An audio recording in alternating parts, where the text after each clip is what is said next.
आज इस वीडियो में एक तो ऐसा बंदा होने वाला है जिसका सिर्फ इस वीडियो को पूरा देखने की वजह से करोड़ों रुपए का नुकसान होने से बच जाएगा। और क्लैश इन इटली में ऐसा लग रहा है कि मेन इवेंट के लिए जो मारा मारी है अब वो नेक्स्ट लेवल पे जा चुकी है। Okay, hello chatters, my name is Rohit and you're watching Wrestle Chatter.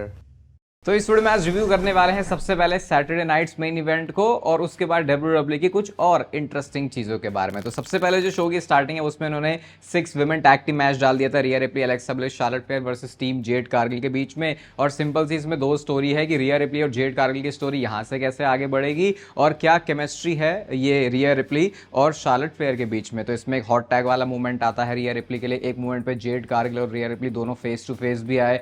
Riya replay ने अपना फिनिशर भी लगा दिया था लेकिन उस पर पिन ब्रेक हो जाता है। अब यहाँ पे इस मैच में एक मूवमेंट ऐसा था जब तीनों ही बहनों के बीच में यारी दोस्ती बहुत अच्छी हो गई है, यानी कि रिया रिप्ली और शार्लेट फ्लेयर दोनों ने अपना जो बहन चारा है उसे ऑन टॉप कर लिया है। और जब उन्होंने एलेक्सा ब्लिस को गोदी में उठाया था वो ज़्यादा ही उस मूवमेंट में खुश हो गए, उसमें घुस गए, तो इसका फ़ायदा जेड कारगिल ने उठा लिया। उन्होंने आके मारा, तीनों को ही मारा और उसके बाद फिनिशर लगाया अपना रिया रिप्ली के ऊपर और इस मैच में उन्होंने विक्ट्री हासिल कर ली है। जिसके बाद अब क्लैश इन इटली के लिए भी डब्ल्यूडब्ल्यूई ने इनका जो सिंगल्स मैच है उसको ऑफिशियल कर दिया है। तो डब्ल्यूडब्ल्यूई इस फील्ड को और आगे लेके जा रही है। मैं रेसलमेनिया के टाइम से कह रहा हूँ इस फील्ड में बहुत पोटेंशियल है, अब भी मैं बोलूंगा इस फील्ड में बहुत पोटेंशियल नहीं, अब नहीं बोल सकता इसमें पोटेंशियल है, शायद डब्ल्यूडब्ल्यूई ने मामला घिसा बेटा कर दिया है। और वो जो स्पार्क, वो जो चमक या फिर वो जो वाव फैक्टर या वो जो स्टैंड आउट करना चाहिए था इस फील्ड को, अब तक इसने वैसा बिल्कुल बिल्कुल बिल्कुल भी नहीं किया है। इसके बाद नेक्स्ट मैच आता है शो पर और भाई ये तो बहुत तगड़ी डिसअपॉइंटमेंट है। सोल रूका वर्सेस बेकी लिंच के बीच में मैच, ये नॉन टाइटल मैच था।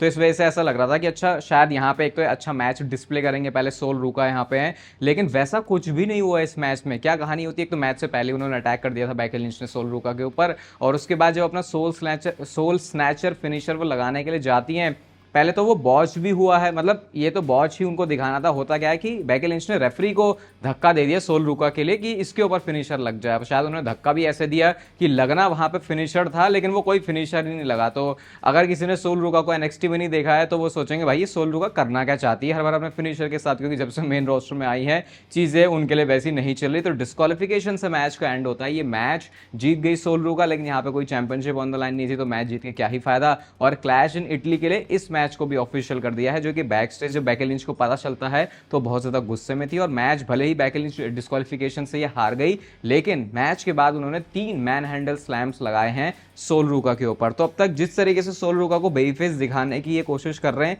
वो तो आई थिंक प्लान सही जा रहा है, लेकिन ये मैच ने बहुत ज्यादा डिसअपॉइंट किया क्योंकि अभी नॉन टाइटल मैच था तो शायद यहाँ पे सोल रूका जीत सकती थी और उसके बाद फिर और अच्छा लगता कि अच्छा ये मैच तो जीत गई रेगुलर वाला, लेकिन क्या अगर इसमें चैंपियनशिप भी ऑन द लाइन होगी तो फिर इस मैच का क्या आउटकम होता। बट खैर डब्ल्यूडब्ल्यूई अलग ही डायरेक्शन के साथ गई ना, इन्होंने अच्छा यहाँ पे एक रेसलिंग मैच दिया, लेकिन क्लैश इन इटली के लिए इनका जो रीमैच है और इस बार यहाँ पे चैंपियनशिप ऑन द लाइन होगी वो ऑफिशियल हो चुका है। इसके बाद नेक्स्ट आता शो पर मैच पेंटा वर्सेस ईथन पेज के बीच में और यहाँ पे intercontinental championship on the line थी। और इस मैच में आप रेसलिंग क्वालिटी के बारे में बिल्कुल कंप्लेन नहीं करने वाले, बहुत ही अच्छा मैच था। पेंटा ड्राइवर के ऊपर किक आउट होता है, ईथन पेज के फिनिशर के ऊपर किक आउट होता है। क्राउड भी इसमें काफी अच्छा रिएक्शन दे रहा था क्योंकि ऐसा भी हो सकता था कि क्या पता ईथन पेज इस मैच में जीत जाए, लेकिन अपना मैक्सिकन डिस्ट्रॉयर जब उन्होंने लगाया, पहले तो जो वो टर्न बकल्स हैं उनको भी एक्सपोज कर दिया था उन्होंने ताकि रेफरी उसमें बिजी हो जाए, लेकिन वो खेल उल्टा ही पड़ जाता ईथन पेज के ऊपर और यहाँ पे उन्होंने जो पेंटा है उन्होंने अपनी चैंपियनशिप को इजीली रिटेन कर लिया है। इसके बाद शो पर next women's tag team championship के लिए मैच आता है। इसे क्या टाइम पास बोलूं मैं, पूरा शो ही टाइम पास ही था। तो यहाँ पे टाइटल रिटेन हो गई है। वो कैसे होती है, जब पेज ने सनसेट फ्लिप करके ऐसे रोल करके पिन किया और फिर ब्री बेला ने पैर लगवा दिया जिसकी वजह से नाया जैक्स पिन हो गई है। तो आज तो बस जैसे तैसे करके इन्होंने टाइटल रिटेन कर लिया है, लेकिन शायद बहुत जल्दी हो सकता है कि वो टाइटल्स नाया जैक्स और लैश लेजेंड के पास आ जाएं। मुझे तो ये भी याद नहीं आ रहा कि इनके पास, आई थिंक हाँ इनके पास टाइटल्स पहले थे, तो याद ही नहीं आ रहा भाई। इतनी तो इंटरेस्टिंग स्टोरी बनाते हैं कि पता ही नहीं होता कब किसके पास क्या टाइटल है क्या टाइटल नहीं है। और शो का मेन इवेंट आता ही ये था, विजन वर्सेस स्ट्रीट प्रॉफिट्स के बीच में मैच। ये भी मेन इवेंट में था तो ये भी रेसलिंग वाइज आप बोल सकते हो अच्छा मैच था, लेकिन बात वही है कि स्टोरी भी होनी चाहिए। ठीक है, मैं बोलता हूँ कि जो ऐसे पीएलई वाले शो होते हैं, अलग वाले शो होते हैं, वहाँ पे रेसलिंग क्वालिटी कैसी है वो मैटर करती है, लेकिन वो तब जब उसके पीछे स्टोरी स्टोरी भी हो। जब स्टोरी नहीं है तो भाई लड़ लो तुम, फिर तो तुम लड़ते रहो, फिर तो इससे अच्छे अच्छे मैचेस आपको एनजेपीडब्ल्यू में देखने को मिल जाएंगे। तो फिर इस मैच में एक वो मोमेंट था जब ब्रॉन ब्रेकर भी इंटरफेयर करते हैं, और ब्रॉन ब्रेकर को क्या उड़ाया है भाई एंजेलो डॉकिंस ने। एंजेलो डॉकिंस ने भी ट्रांसफॉर्मेशन करी है अपनी, लेकिन उसकी वजह से भाई उन्होंने क्या स्ट्रेंथ भी ऐसा लग रहा है गेन कर लिया, पता नहीं क्या हुआ, वो एकदम से लॉन्च हो गया ब्रॉन ब्रेकर। और ब्रॉन ब्रेकर कोई ऐसा छोटा छुटकू पुटकू सा आदमी तो है नहीं भाई, लंबा चौड़ी अच्छी बिल्ड है ब्रॉन ब्रेकर की, लेकिन उसके बावजूद भी वो उड़ जाते हैं। अब ऐसा लगा कि इस मौके का फायदा शायद स्ट्रीट प्रॉफिट्स उठा लेंगे।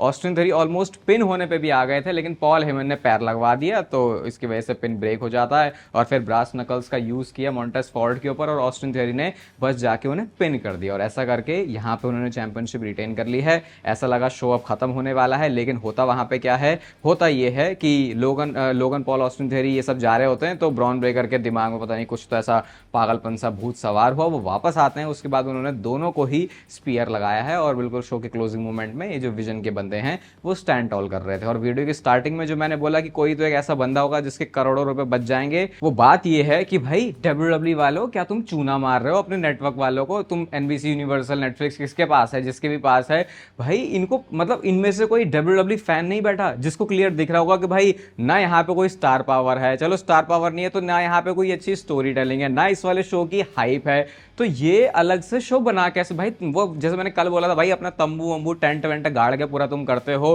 तुमने अपने राइट्स बेचे हुए हैं, तो भाई जिसने भी ये खरीदा हुआ है ना इसको, भाई तुम जरा एक फैन से जाके पूछो कि ऐसे तो शो नहीं होते हैं भाई, जहां पे कोई बात ही नहीं करना चाह रहा उसके बारे में। सही बता रहा हूं, ये तो एनएक्सटी से भी गया गुजरा हो गया कि जैसे एनएक्सटी की भी हाइप हो जाती है भाई, एसएनएमई की तो क्या ही हाइप थी, और ये मेन रोस्टर के शोज हैं। और मेरे को इतना गुस्सा आता है ना ये बात सोच के। एक बार ट्रिपल एच ने अपने इंटरव्यू में बोला था कि सारे शोज को ऐसा अलग सा कुछ होने की जरूरत नहीं है। भाई क्यों नहीं जरूरत है अलग सा होने की, क्यों नहीं है जरूरत? मैं कह रहा हूँ वीकली शोज को भी अलग सा होने की जरूरत है। तो फिर भी सैटरडे नाइट्स मेन इवेंट है, जो कि एक टाइम पे जॉन सीना उस शो में रिटायर हुए हैं, तो भाई कम से कम उसकी इज्जत तो रख लो। तुम क्या कर रहे हो ये भाई? इनको तो फट्टे मार के भगाना चाहिए कि यार ये शो हमें नहीं चाहिए, तुम ये क्या हमारा पोपट काट देते हो, ये क्या है, ये क्या शो दे रहे हो तुम हमें? ये तो ऐसा है मतलब एक रेसलिंग फैन ना देखे इसको बैठ के सही से, तुम तो इसको इसके राइट्स लेने के तुमसे पैसे लिए गए हैं। तो भाई जो भी है अपना नुकसान वो बचा सकता है। ये लैंग्वेज आजकल एआई ट्रांसलेट कर देता है, तो आई होप ये सही बंदे तक पहुंच रही होगी। लेकिन डब्ल्यूडब्ल्यू तो पूरा स्कैम कर लिया उन लोगों के साथ में जिनको भी उन्होंने सैटरडे नाइट्स मेन इवेंट के राइट्स बेचे हुए हैं। बाकी स्कैम तो वैसे स्मैकडाउन का भी हो रहा है, तो लेकिन ये अलग सा शो होता है ना, उसके ऊपर नजर अलग से आती है, तो होपफुली किसी सही इंसान के पास से बात पहुंच गई होगी। तो ये तो हमने बकवास बातें कर ली, अब कुछ और चीज़ों के बारे में बात कर लेते हैं। और भाई ट्रिपल ए प्रमोशन मुझे लग रहा है मुझे लग के फॉलो करना पड़ेगा, क्योंकि आज पहले तो एल ग्रांडे अमेरिकानो नकली वाला असली वाला दोनों आ गए हैं, और जो चैट गेबल हैं एल ग्रांडे वाले, उन्होंने ऐसी टी शर्ट पहनी थी जिसमें लुडविक काइजर यानी कि फेक एल ग्रांडे अमेरिकानो की गर्लफ्रेंड थी। तो भाई पहली बात तो आज ही आ गए हैं, तो इसका मतलब उनका वो जो कोर्ट कचहरी का जो भी चक्कर वक्कर कटना था शायद उससे वो बाहर आ गए हैं। और शॉर्टी जी वाला नेम भी मेंशन किया गया है, मैंने पूरा बैठ के देखा नहीं है, लेकिन भाई ये तो कुछ अलग ही लेवल का इसको बना रहे हैं। और वहां पे जो क्राउड रिएक्ट करता है इस समय, मैं बोल रहा हूं कि अगर आप मंडे नाइट रॉ देखते हो उसके बाद आपको दूसरी कोई चीज देखनी चाहिए, तो फिर वो ट्रिपल ए प्रमोशन में क्या हो रहा है वो देखना चाहिए। मैं बिल्कुल इसका पीछे का कैचअप करता हूँ, उसके बाद आपको चीजें बताऊंगा। और आज हमें ये भी पता चला कि जो रे मिस्टीरियो हैं वो बन चुके हैं general manager triple a promotion के। और अगर आपको नहीं पता कि ट्रिपल ए प्रमोशन की बुकिंग कौन कर रहा है, तो वो ये बंदा है। डब्ल्यूडब्ल्यू ने अंडरटेकर को इसकी पूरी कमान संभालने के लिए दी है। जैसे ट्रिपल एच मेन रोस्टर को चलाते हैं, रॉस मैकडॉन को चलाते हैं, शॉन माइकल्स एनएक्सटी को चलाते हैं, वैसे ही ट्रिपल ए प्रमोशन की बागडोर अंडरटेकर के हाथों में है। और वहां पे इतने फेमिलियर फेसेस ना होने के बाद भी जो चीजें हैं वो इस समय डब्ल्यूडब्ल्यू में जो चीजें चल रही हैं उनमें कई मामलों में उनसे ज्यादा बेटर है। वो सारी बातें मैं आपको बताऊंगा अगर आप नहीं देख रहे ट्रिपल ए प्रमोशन को। और आज जैसे एसएनएमई में हुआ भी था कि यार यारी दोस्ती हो गई है शार्लेट फ्लेयर और रिया रिप्ली की, उसके बाद ये फोटो पोस्ट किया शार्लेट फ्लेयर ने। और यहाँ पे आप देखो कि क्यों ये अपना जो बहन चारा है उसको ऑन टॉप नहीं करना चाहते, क्योंकि ये होता है जब वो गेट अलोंग करते हैं, जब वो सेम पेज पर आते हैं। तो ये थोड़ी फनी सी पोस्ट कर दी उन्होंने, स्पेशली इसमें रिएक्शन बड़े सही लग रहे हैं। शार्लेट फ्लेयर और रिया रिप्ली तो मतलब ऐसी हैं, और एलेक्सा ब्लिस बड़ी ज़्यादा खुश हैं इसको देख के। लेकिन तुम अपने आप में ही ऐसे खुश रहो, तुमको ज़्यादा इतना तो लेना देना हो नहीं रहा ना कि स्टोरी लाइन में क्या चल रहा है, तो ठीक है चलो एटलीस्ट कोई इंसान खुश है, कुछ लोग खुश हैं, वो देख के अच्छा लग रहा है। सीएम पंक के बारे में लेटेस्ट हमको कुछ अपडेट मिली है, और भाई वो ये है कि अगर आप सोचो सीएम पंक भाई कहाँ है, वो क्यों नहीं आ रहे, तो अभी WWE creatively plans figure out कर रही है सीएम पंक के लिए, क्योंकि डब्ल्यूडब्ल्यू डब्ल्यूडब्ल्यू ने एक मूव किया था कि वो गुंथर को स्मैकडाउन में लेके चले गए हैं और जेकब फाटू मंडे नाइट रॉ पे आ गए हैं। तो इसकी वजह से डब्ल्यूडब्ल्यू अभी नए सिरे से सोच रही है कि सीएम पंक के साथ क्या करना चाहिए। शायद मैंने चैनल में बताया नहीं ये बात, लेकिन डब्ल्यूडब्ल्यू कंसिडर कर रही थी कि सीएम पंक को स्मैकडाउन पे भेजा जाए ताकि स्मैकडाउन की भी जो ओवरऑल क्वालिटी है उसको अच्छा किया जा सके। बट अभी पता नहीं, देखते हैं क्या होता है। तो इसीलिए अभी फिलहाल सीएम पंक को होल्ड पर डाला है। वैसे मैंने आपको बताया था कि एक डेट के लिए ऑलरेडी एडवर्टाइज हैं सीएम पंक, तो फिर उस डेट पे फिर शायद सीएम पंक को आप लोग एक्सपेक्ट कर सकते हो। और एक और नया दिन और एक और नई बाटली हड़प ली है, हजम कर ली है किसने? जे उसो ने। तो भाई अब जे उसो ने एक नई स्टोरी लगाई है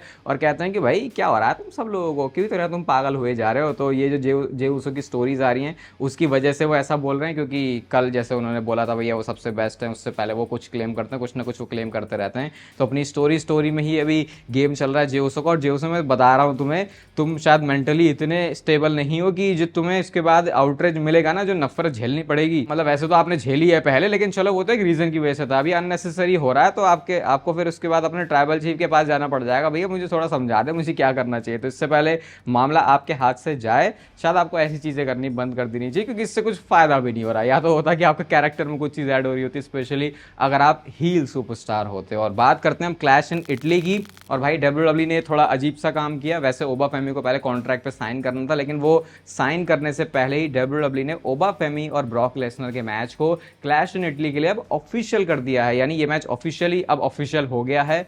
मतलब क्या बोल रहा हूँ मैं, मतलब ये मैच ऑफिशियल हो गया है। ओबा फेमी वैसे मंडे नाइट रॉ पे आने वाले हैं, तो शायद हमें बताएंगे कि उन्होंने ऑलरेडी जो कॉन्ट्रैक्ट है उसको साइन कर लिया। तो शायद वेट नहीं करना चाहिए था उनको मंडे नाइट रॉ तक का, या तो हो सकता है टिकट्स इनको जल्दी से उसकी सेल जो है वो बढ़ानी हो, क्योंकि एक बार पता होगा कि ब्रॉक लेसनर शो पे आ रहे। वैसे तो पता ही है, लेकिन फिर भी वो शायद ने जल्दी से ऑफिशियल करने की चुल हो गई थी। और अब ये देखो कि क्लैश इन इटली में 3 ऐसे मैचेस हैं जो कि मेन इवेंट करने के कंटेंडर बन चुके हैं। रोमन वर्सेस जेकब वाला, कोडी रोड्स वर्सेस गुंथर वाला, और ब्रॉक लेसनर वर्सेस ओबा फेमी वाला। रोमन वर्सेस जेकब फाटो ऑब्वियसली रोमन रेंज उसमें है, तो वो अपने आप में ही एक मेन इवेंट वाला मैच बन जाता है। दूसरा कोडी वर्सेस गुंथर, अगर इस मैच में टाइटल चेंज होता है तो बड़ा मुश्किल है फिर इस मैच को मेन इवेंट से हटाने का। और तीसरा ब्रॉक लेसनर वर्सेस ओबा फेमी, इसको तो खुद डब्ल्यूडब्ल्यू बोल रही है कि ये डब्ल्यूडब्ल्यू की हिस्ट्री का बिगेस्ट रीमैच है। सही में है नहीं, लेकिन अभी शो को हाइप करने के लिए फिर ऐसी बातें आपको बोलनी पड़ती है, तो फिर इस वजह से इसके भी चांसेस हैं कि ये मैच मेन इवेंट करे। और देखो इतने तगड़े मैचेस होने के बाद भी हाइप क्या होती है, हाइप आप एक शो से नहीं बना सकते। आपके पिछले 4 महीनों की 6 महीनों की कैसी परफॉर्मेंस है, उस बेसिस पे फैंस हर एक शो के लिए हाइप होते हैं। उसके बाद अगर आपके 6 महीने बढ़िया चल रहे हैं,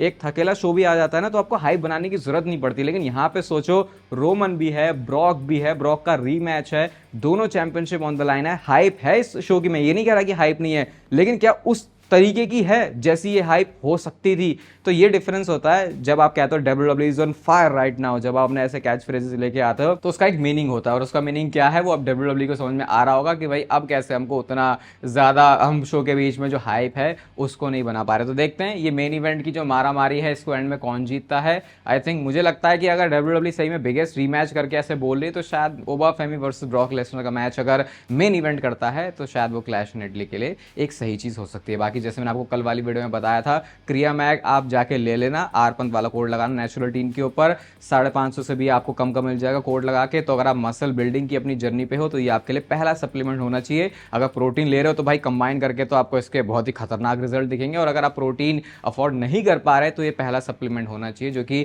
आपको आपकी मसल बिल्डिंग स्ट्रेंथ ट्रेनिंग की जर्नी में बहुत ज्यादा हेल्प करने वाला है। सिर्फ 1 हफ्ते में आपको रिजल्ट्स मिल जाएंगे। डिस्क्रिप्शन और पिन कमेंट दोनों में ही लिंक है। इस वीडियो को यहां तक देख रहे हो तो इसे लाइक कर दो, चैनल को सब्सक्राइब कर दो ऐसे डेली डब्ल्यूडब्ल्यू से रिलेटेड कंटेंट के लिए। बाकी तब तक फिर लेते रहो जिंदगी के मजे।